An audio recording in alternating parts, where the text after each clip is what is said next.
1544 akhlak yang buruk yang harus dihindari. Wa an Muadz bin Jabal radhiyallahu anhu qala qala Rasulullah SAW man ghayyara akhahu bi dhanbin lam yamut hatta ya'malah. Akhrajahu Tirmidzi wa hasana wa sanaduhu munqati'. Dari Muadz bin Jabal, bin ibn diganti bin. Dari Muadz bin Jabal radhiyallahu anhu bahwa Rasulullah SAW bersabda, barang siapa menghina saudaranya karena suatu dosa, ia tidak akan mati sebelum melakukannya. Hadis Hasan menurut Tirmidzi dan sanadnya diperkirakan ada yang terputus, tapi dihasankan oleh Imam Tirmidzi. Jadi kalau ada seseorang yang mengatakan kepada orang lain, kamu pencuri, misalnya, padahal tuduhan itu tidak benar, ya, maka dipastikan dalam hadis ini orang yang mengatakan tadi kalau dia tidak minta maaf, dia tidak taubat, maka pasti dia mencuri sebelum meninggal. Akan terjadi pada dia.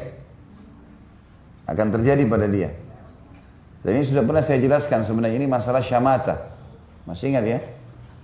Lupa. La haula wala quwata illa billah.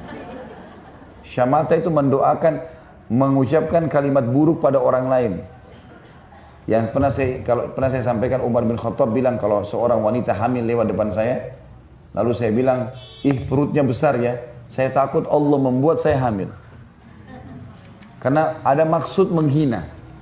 Ada maksud menghina. Ini namanya syamata. Itu yang dilarang dalam hadis kita ini.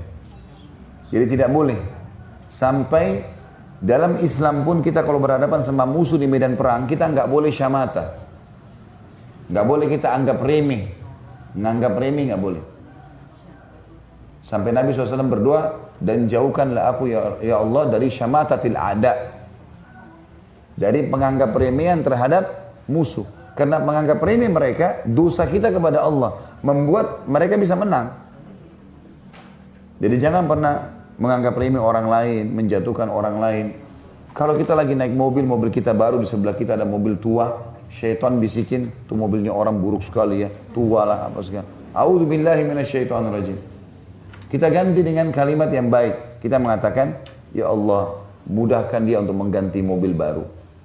Ya Allah, mudahkan dia ganti motor baru. Kita doain kebaikan. Dan ada hadis yang lain berbunyi, siapa yang mendoakan saudaranya muslim, ya, maka di atas kepalanya malaikat mengatakan engkau akan dapat sama, engkau akan dapat sama. Kita sebenarnya kalau kita lihat ada orang pakai kendaraan tua, kita doain supaya dia dapat yang baru, kita sedang doain diri kita tuh. Sebenarnya begitu. Jadi hadis ini melarang kita masalah menganggap remeh orang lain untuk syamata. Ini tidak boleh. Dan siapa yang menuduh-nuduh ini, menganggap remeh ini bisa terjadi padanya. Oleh karena itu selalu kalimat yang keluar dari mulut kita kebaikan. Ada orang buruk depan kita, doakan supaya dia jadi orang baik. Doakan supaya keadaannya berubah.